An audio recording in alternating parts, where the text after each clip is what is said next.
Takribani watu 18 wamekufa katika moto mbaya zaidi katika historia ya Korea Kusini. Hii ni Nje ya Box TV update, langu jina ni Christina Mbalku.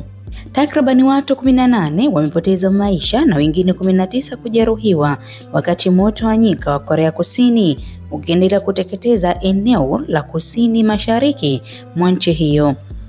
Kulingana na idadi ya hivi punde kutoka Wizara ya Mambo ya Ndani na Usalama, balaa hilo ambalo halijawahi kushuhudiwa bado ni baya zaidi, kulingana na Kaimu Rais Han Dun-sok ambaye alisema moto huo unaandika upya vitabu vya rekodi za moto mbaya zaidi katika historia ya taifa letu. Zaidi ya watu 23,000 wamehamishwa na mamia ya majengo kuharibiwa huku upepo mkali ukichochea moto huo.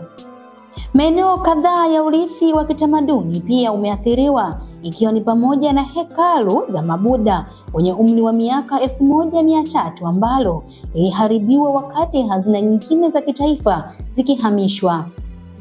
Maelfu ya maafisa wa zimamoto na wanajeshi wapatao 5,000 wametumwa kudhibiti moto mwingine, zikiwemo helikopta kutoka kwa jeshi la Marekani lililoko Korea.